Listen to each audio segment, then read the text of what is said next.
This conference will now be recorded. Good afternoon, guys. Welcome to today's webinar. My name is Oluwakerele. We'll be talking about behavior-driven development. Before we get started, quick introduction of myself. I've got over 10 years experience in Agile software development. I've worked across multiple sectors in the education sector, insurance, and finance industries. Presently, I work in the health sector as well. And I've done quite a lot of consulting, but mainly around agile consulting, agile transformation, and continuous delivery. My interest lies in agile development. I've got a lot of passion for agile development, new trends in agile practices, continuous delivery, behavior-driven development. I've done PhD in agile software development by investigating the impact of certain agile practice on the quality of continuous delivery projects. So another thing I should have added there, so I've actually got a big interest in DevOps. Trying to unify the divide between the operations and the development teams for software development organizations to deliver software continuously and in a sustainable manner to the end users. A few things before we get started again. The recording of the webinar will be available to view. I'll send a link afterwards to the attendees, and you have my email address as well. So any questions whatsoever, feel free to pop me an email. Just take your time to complete a post-webinar survey. That will actually help me a lot as well in terms of restructuring the future webinars and to know where to improve on and things like that. You can feel free to type in your questions at the end. Type in your questions during the webinar. At the end of the session, I'll take time out to review it and hopefully answer all your questions. Okay, agenda. Talk briefly about the problem statement. Then I'll go into what behavior-driven development actually is. We give a couple of examples of writing the acceptance criteria on behavior-driven development. And they'll talk about the benefits and the disadvantages as well of issues that actually occur with using behavior-driven development. And then finally, I'll just try. It's a bit of it's a lot of talks about confusion of differences between TDD and BDD. So many people mistake them for each other, but I'll just like to clarify that a bit and talk about the differences between TDD and BDD. Okay, right. So in Agile, there's lots of misconception that there's no cost of implementing changes in Agile. That's totally wrong. Agreeably, in Waterfall, you have an exponential cost of implementing change as you walk through the development life cycle. So, i.e., the cost of making change during analysis and design significantly higher than requirements, and it's at an exponential cost where you're actually trying to resolve issues that have actually got to production. But Agile, the cost in implementing changes as well. Yes, agreeably, it's at significantly reduced cost, but there's still cost in actually implementing changes later on. So, for example, doing your QA testing is still a lot more expensive to fixing issues than issues that actually occurred during the analysis, for example, doing analysis and design. So it's just something to bear in mind. Yes, cost of change in Agile is reduced, but it's still significant. So we don't want to get requirements wrong, right? We want to try as much as possible to implement our functionalities, software to do it one time and one time only. So we want to get it right from the very start. We don't want to deliver the wrong thing before we know that there are issues, because there's cost to implementing these changes, even in Agile. Okay. And quite a lot of the issues we've actually got getting requirements wrong is just due to the breakdown between the business and development team, right? The business side of the organization, the domain experts, they talk in the jargons of the domain, and you have the development team as well, who talk in the jargon of software development. Software development teams don't know that much about the domain, about the business side of things, and then we have the business side of things as well, who don't share the same terminologies and know that much about the software development life cycle and the actual tasks involved in implementing these changes. So having that disconnect is a big problem. Obviously, we try to solve that issue by having a product owner or the business analyst, etc. But that issue still exists, right? There's still a proxy to the customer, still a proxy to the business, and that could cause a lot of problems in terms of interpreting requirements, right? We've got an example here. Couple want to have lunch and picked up the menu, and they can see the entree comes with choice of soup or salad and bread, right? And they're saying they're confused. What does this mean? Is it soup or salad and bread or soup or salad and bread? It's just to say, different people understand it differently, and it's the same way the same text is written there. According to the waiter will know straight away what is meant by what's in the menu. But to the guests, to the actual people coming for food, they don't understand. In the same way with software development, right? You have to talk in the same language. You have to explicitly understand what is being asked. Right? And that's something I've actually come to realization that writing requirements, it does not work well in software development. Using the analogy of cake design, say the requirement is not to write anything on the cake. Unfortunately, it's been interpreted as to actually write nothing, literally nothing on the cake. A couple of other examples here. Congratulations, as small as possible. And we can see they're literally written that way when the actual requirement was to write congratulations as small as possible on the cake. A couple more. Requirement is to write birthday, just happy birthday. That's it. And unfortunately, it's been taken literally as well as to just write happy birthday. So writing requirements doesn't work well in software development, and giving instructions of requirements by talking, it doesn't solve the problem as much as it will do when there's actually examples of what's being required. And again, the last one here, it says best wishes, Suzanne, and underneath that says we'll miss you, and it's just been written literally. So writing requirements, it doesn't work in software development, and this cost of implementing these changes later on in the cycle is significant, even in agile software development.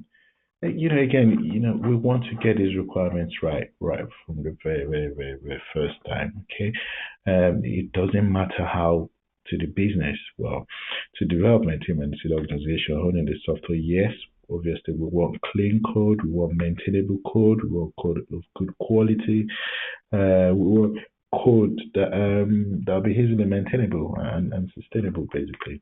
But to the business, they don't really care about that. The customer asking you for the delivery, but they don't care about how you actually implement it. No one cares about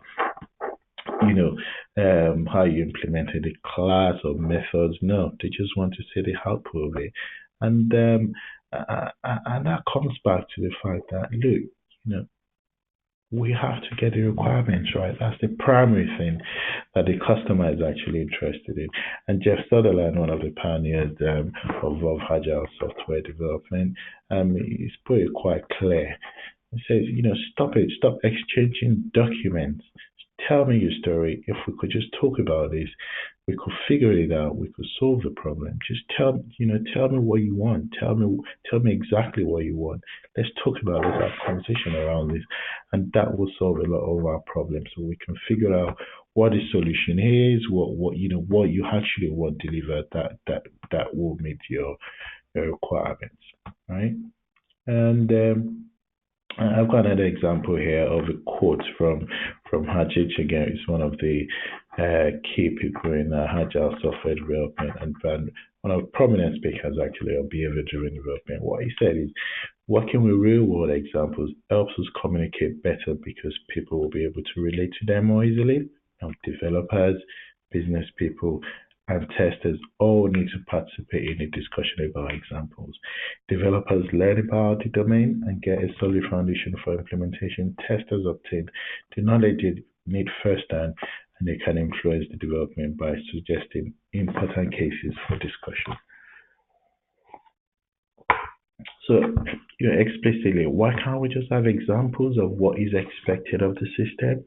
Based on the examples, the examples that we actually then have will form the common language for both the business side, for the business and the customers, and the development team.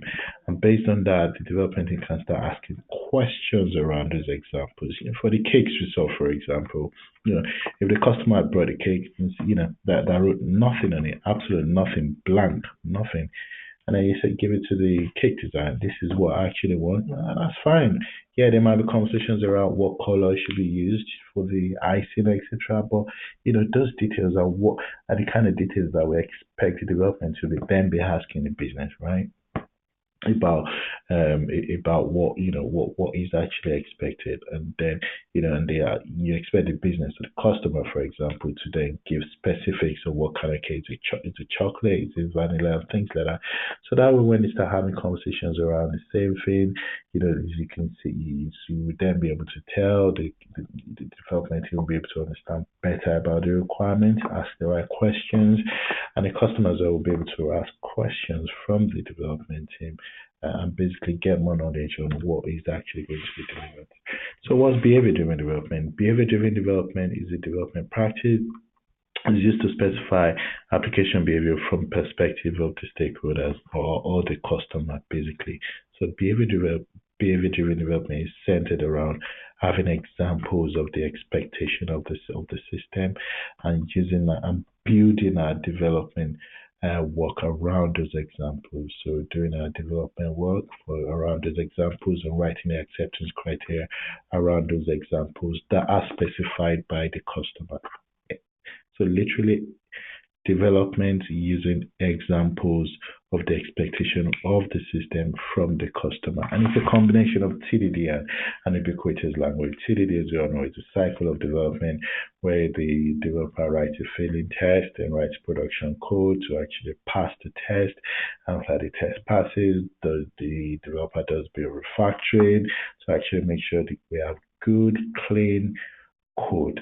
And after that, move on to the next iteration of the unit of the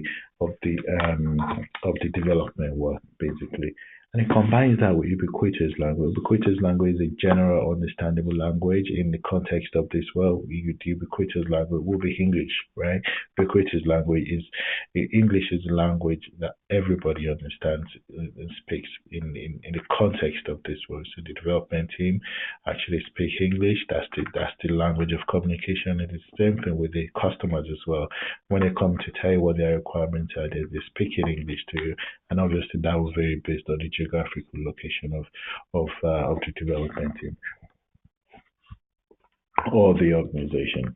So combining test-driven development together, doing your development or implementing a functionality in little bits and pieces, combining that with the expectation of the system using an ubiquitous language is what we put together and call BDD.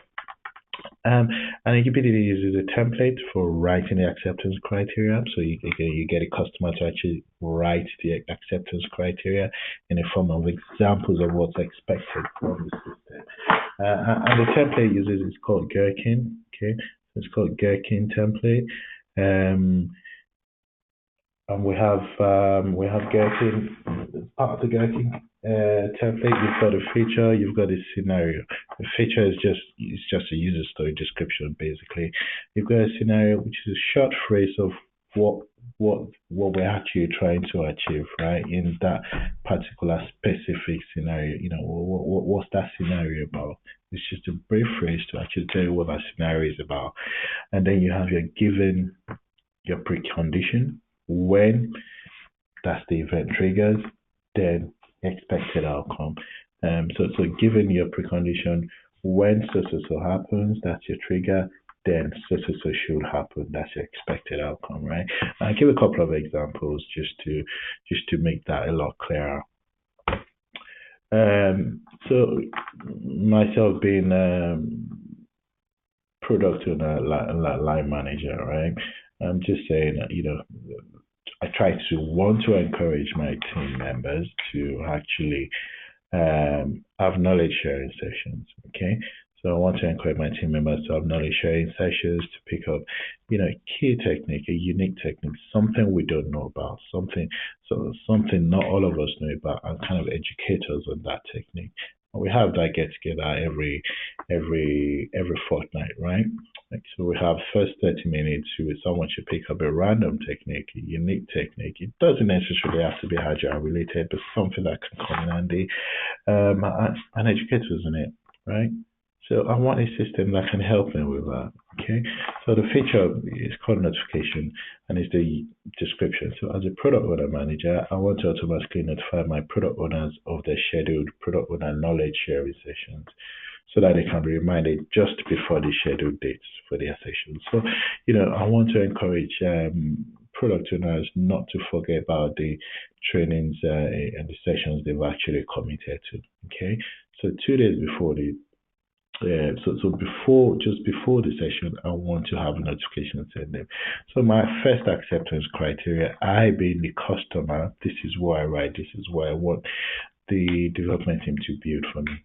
So given a product owner has committed to delivering a knowledge sharing session, so that is my prerequisite. That's the first thing that needs to happen. When it is 2 days before the scheduled date, so that is my trigger, right? Then the product owner should get an email reminder for the planned session containing details of the session topic and prospective attendees, right? So basically I'm saying if it's 2 days before the scheduled date, then I want an email to be shot out and sent to the actual product owner that will be giving the session, and it's just kind of brief reminder, this is what you've committed to talk about this topic, and this is what it is, and this is the list of potential attendees, and that kind of stuff. That is what I want, right? Because I don't want any excuses from my product owners to say they've forgotten they'll be giving the session. Okay, so going further, a couple of other examples. So I want to reward the people that actually give these sessions. I want to encourage them to carry on doing this. So I want another requirement. So use the story as a product owner manager. I want to reward the product owners with extra day holidays after giving their knowledge sharing sessions so that they can be encouraged to contribute more. The scenario, holiday gifts. I want to give holiday gifts. I want that to be my incentive to product owners that actually give a session. And that's within limits. So holiday gifts within limits. So given a product owner has been scheduled to give a knowledge sharing session, when the product owner has delivered his or her session, 3 or less, so 3 or less sessions, then a day holiday should be added to his or her annual allowance with the right description, right? Okay, so given 3 or less sessions within a year, then I want a holiday to be added to his or allowance for that holiday allowance for that year. Okay, but I don't want people to start giving 20 sessions a year and abuse the system. I want to cap that, right? I want to cap that to 3. So second scenario then talks about no holiday gift when the actual product owner has gone above the limit. So given a product owner has delivered 3 sessions and had been awarded with 3 extra holidays previously, when a product owner delivers the 4th or more session, then the product owner should not be awarded an extra holiday. So this is using examples. And then on top of that, I don't want the product owner to be bemused to start troubling him that he hasn't got the holiday. I want the product owner to actually be notified. So, and she'll be notified if she has passed the threshold to be rewarded for additional holiday for that year, right? So, in simple English terms, I'm basically telling the development team, this is what I expect from the system. In simple, plain English, this is what I expect from the system. And this forms the basis that the development team actually write their code, and this forms the basis the development team actually uses to do their testing as well. Okay. So moving on, what are BD tools? So we have BD tools are automation tools that basically execute tests written in domain-specific language for these acceptance criteria written in BDD. So your acceptance criteria written in the Gherkin format given when then you have tools that actually execute this test automatically. So you don't even need to do anything. You just need to execute the test that actually validate that the system actually does what it does. So each scenario and the given when then are actually steps that will be executed by underlying code. And once those steps actually give the right outcome, that scenario passes. And once the outcome is different from what's expected and specified by those examples, the scenario fails, and that is reported back by these tools as well. Okay, so you have your examples, you have your production code, and you have your test code, right? The test code are the underlying code behind those the acceptance criteria written in Gherkin format, and those tests will actually be executed when they're actually being run. That's what the tools actually do. Cucumber writes the test in Ruby, JBA writes the test in Java, Spectre writes the test in C#. So what are the benefits and demerits of BDD? So benefits, you can automatically generate technical and end user documentation from your working software. So once your test pass, you can run this documentation, you can generate this documentation to actually tell you exactly what the system does using these examples. Secondly, it improves communication between engineers and business professionals. So as we've just said, you get into intense collaboration, having discussions around well-known terminologies, plain English between the business side of the organization and the customer, and then your development. Third benefit, you're actually developing software that meets the user needs. So when you're developing software that replicates exactly the example the user is giving you, you're well guaranteed that what you're delivering it actually meets the user needs, right? Fourthly, tests are written in plain descriptive English type grammar. So as I've said, you don't have the test written in some jargon. You just want explicit English that is understood by everyone. Okay. Fifth, shared language ensures everyone, technical or not, has thorough visibility into the project's progression. Exactly. So your project is progressing.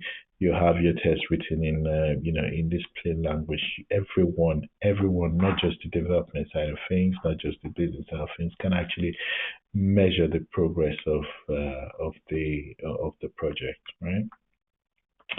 Improves traceability. So with your acceptance criteria written in Gherkin, you can a lot easily trace it back to the actual requirement. And that's one thing the BDD tools do very effectively. So it's a lot easier to actually map those scenarios back to the actual requirements. Okay. So demerits. What are the problems with BDD? So it's easy to specify declaratively rather than imperatively. So declarative is you being declarative with the way you actually write your acceptance criteria. We don't want that. We want to be imperative with the way we actually write acceptance criteria, not be totally explicit and start going into the design details. So automation, secondly, automation using domain-specific language to required. So obviously, you still need to do your programming to actually execute these BDD tests, and that will be in the domain-specific language of your choice. Okay, and lastly, they're not suitable for development of our system. For example, technical features. You can't really give examples of the behaviors for a technical capability that is to be developed. So it's mainly applicable to functionality user stories that are business friendly, that actually have a user outcome, if that makes sense. But things like technical capabilities, your enablers, etc., you can't really be specifying examples in BDD.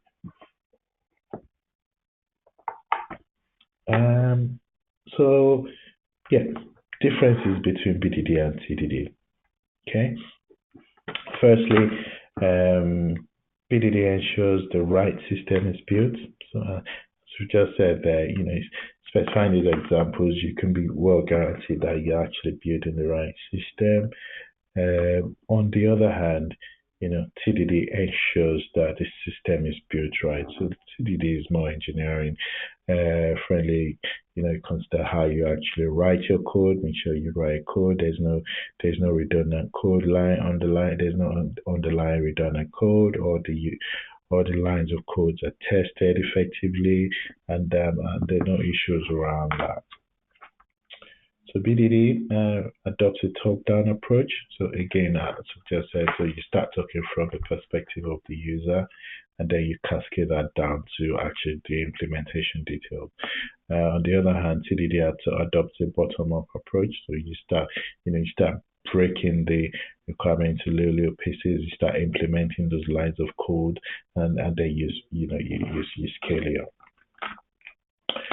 Tests system behavior. So again, with BDD, what we're actually trying to do is to test the expectation of the system, build the system around what is actually expected of the system behavior from the customer perspective, right?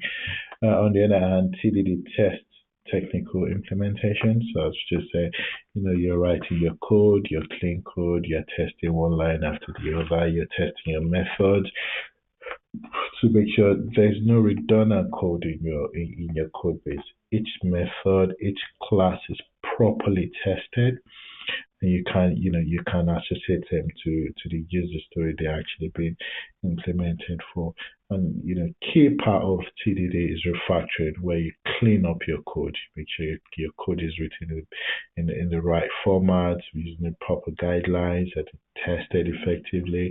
And again, you ensure you don't have redundant code by first ensuring that your test fails, and then you write just enough code to actually make sure that test passes. BDD, again, this is subjective actually. I usually have about, 1 or 3 tests per story. So I usually have 1 or 3 scenarios, 1 to 3 scenario tests. Sorry, 1 to 3 scenarios per story. Obviously, it could be more, it could be less, depending on the scope of your user story. You don't really want to have more than 3 tests per story, I think, because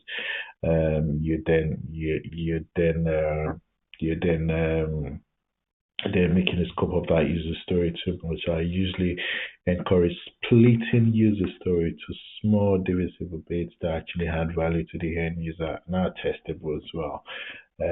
So rule of thumb, minimum of 1 scenario, maximum of 3 tests per story. And of course, with TDD, you're testing. TDD involves you writing your unit tests, etc. So you will have so many unit tests that will be associated to just one user story. So you expect that to be significantly more unit tests that will be written for test-driven development, and that will scale up to your user stories and your features. So who is responsible for writing your BDDs? Again, it's the responsibility of the 3 amigos. The 3 amigos is your customer, right, or the business representative, your developers, right, and your testers. So it's not just one person writing. Yes, the customer will be writing the examples, but you need the developer and the tester to ask the right questions, right? To ask for clarifications around these requirements, make sure to get everything right, and to make sure everything written on examples is feasible, and again to make sure any details are actually clarified. So it's the responsibility of the three amigos. You have your business representative, you have your developer, and then you have your tester. On the other hand, who's responsible for TDD? The business doesn't care about test-driven development. The business doesn't care about your unit tests. The tester doesn't care about your unit tests as much as well. I know there's oh, obviously you want to encourage your testers to actually know a lot about about development work as well, to be able to pick up those tasks. But primarily, writing the unit test is the responsibility of the developer, right?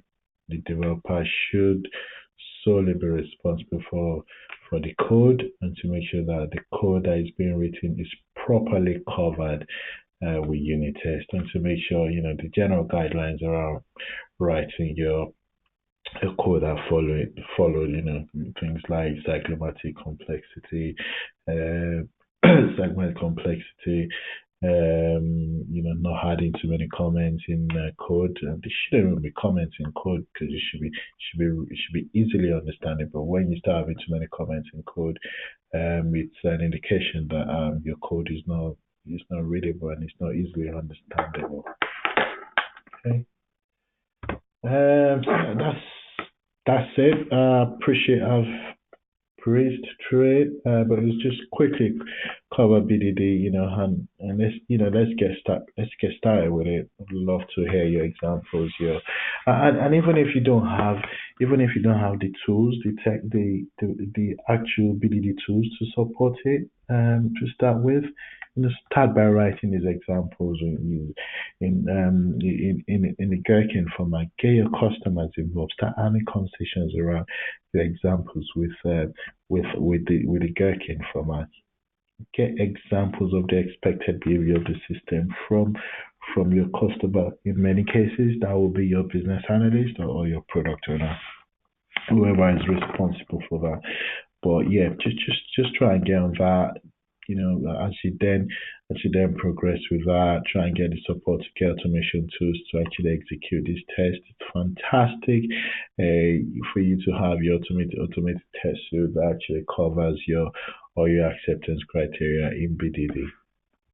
Okay. Further reading, I will encourage you to read Goiko Hajit's book on bridging the communication gap, specification by example, and Agile acceptance testing. It's also a textbook as well on BDD, which is quite extensive. I'd say it's actually very good, by John Ferguson Smart. It's BDD in action, behavior-driven development for the whole software lifecycle. Matt Wine as well. He's also got a Cucumber book, which it's that book is a bit more development team focused, so it might not be best for the business side of development organizations to actually look into. But it's very, very good for a developer. It tells you how to write this code, how to write your automation tests around the Gherkin format. Okay. So questions. Just try and scroll through there. Right. Oh, how well can you do? That's from Matt. How well can you execute BDD without having the tools? I would say the tools are there for efficiency, Matt. You want to, ideally, for you to develop software in a continuous, sustainable, and quick manner, you have to have your automation tests. You have to have the automation tools to actually execute this test, so that any changes you make to your software, you can make sure the test actually validate them straight away. If there's any issues with it, they can pick it up. But you can do BDD without having this automation tool. That's why I just said earlier on. right? So you can start by executing you can start by writing your test in BDD, and as the first step, and then the second step would be to start writing your automation code around it, and it can be in the language of your choice. So Tony, how do the automated how do the automated tests run from using plain English? So kind of similar to what I've just said. So each of the scenarios is got the steps. So using the Gherkin format, the given when then, they're actually steps that are actually executed by underlying domain specific language code. So given is the first step. Given your precondition, when your trigger, then your outcome. Those steps are actually executed by underlying code in your domain specific language. And that's what happens. So on the forefront, you have your English language to specify these examples. But secondly, you then have the test that actually run these scenarios as steps, and then they actually tell you at the end of it if the outcome is what is you've provided in your example, that will be the scenario pass, but if it's not, that will be a scenario fail. All right. So one more question. Does the production code programming language affect the choice of tool? No, it doesn't. It doesn't. You can write your production code in another language, and you can use another domain-specific language to write your underlying BDD code. So it doesn't have to be the same. As I said, Cucumber is written in Ruby. Your JBehavior is written in Java, and then what's the last one? And you have your spec flow, which is written in C#. Okay. Final question: is BDD more effective than TDD, and can we combine them together? That's a very, very good question.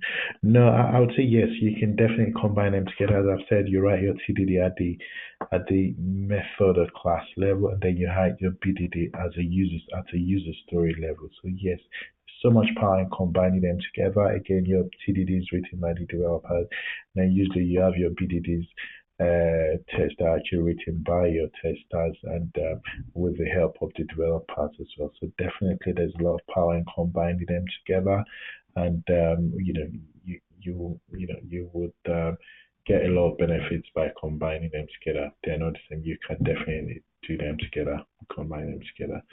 Again, quite a lot of the return on investment will be in actually getting things right the first time, and then in your automation of efficiency as well, it will eliminate having to do the manual testing around this. And then quite explicitly, all these tools actually have reporting capabilities attached to them as well. So it gives a report on the scenarios that have failed, scenarios that have passed, based on whatever changes you've made. Okay. Right. Okay. Cool.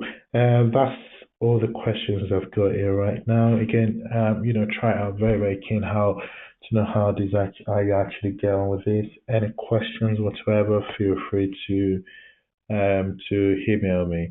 Again, I'll send you the link to the slides. Feel free to give me a shout if you need anything. Just pop me an email. But yeah, besides that, appreciate your time for joining in. Thank you very much, and enjoy the rest of your day. Thank you. Bye bye.